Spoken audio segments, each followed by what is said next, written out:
ટેકાના ભાવે મગફળી ખરીદી કરવાની શરૂઆત કરતા પહેલા રાજ્ય સરકારના પ્રવક્તા અને કૃષિ મંત્રી શ્રી જીતુભાઈ વાઘાણીએ કહ્યું હતું કે જે ખેડૂતો ટેકાના ભાવે મગફળી આપશે એને 1 અઠવાડિયામાં પૈસા મળી જશે।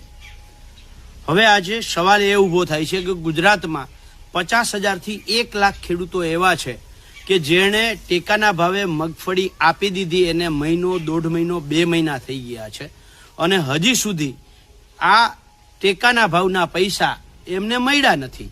ત્યારે સવાલ એ થાય છે કે જીતુભાઈ વાઘાણીએ જે 7 દિવસનું આપેલું વચન હતું એ વચનનું શું થયું? નરેન્દ્રભાઈ મોદીના 15 લાખના વચનની જેમ આ વચન પણ હવાઈ થઈ ગયું। જ્યારે આમાં તપાસ કરી તો ખબર પડી કે વેર હાઉસ ઉપર જે મગફળી ત્યાં પહોંચે ગોડાઉન ઉપર ત્યારે એમને એક રિસિપ્ટ આપવાની હોય અને આ રિસિપ્ટ છે એ રાજ્ય સરકાર નાફેડના પોર્ટલ ઉપર અપલોડ કરવાની હોય છે।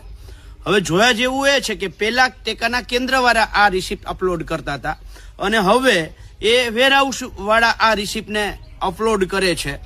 હવે આ બેમાં સરકારે કંઈક ફેરફાર કર્યો છે અને સરકારની વેબસાઇટ કાયમ ગોકળ ગતિએ ચાલે છે, એ ગોકળ ગતિએ વેબસાઇટ ચાલે છે, એના કારણે એ રિસિપ્ટો અપલોડ નથી થઈ અને 1.5 મહિનાથી અપલોડ નથી થઈ, 1 મહિનો થઈ ગયો અપલોડ નથી થઈ, એટલે ખેડૂતોને પૈસા મળતા નથી। સાચું કારણ તો જીતુભાઈ કહી શકશે કે રાજ્ય સરકાર પાસે તાઇફાના પૈસા છે પણ ખેડૂતને આપવાના પૈસા નથી એટલે આ રિસિપ્ટ અપલોડનું બહાનું કરે છે કે વાસ્તવમાં રિસિપ્ટ અપલોડ નથી થઈ।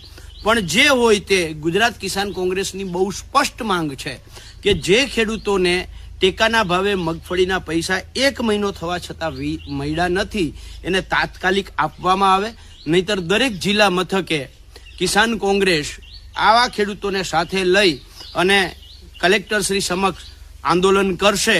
એના માટે સંપૂર્ણ જવાબદાર રાજ્ય સરકાર રહેશે। આ બાબતનો આજે પત્ર લખી અને માંગ કરી છે।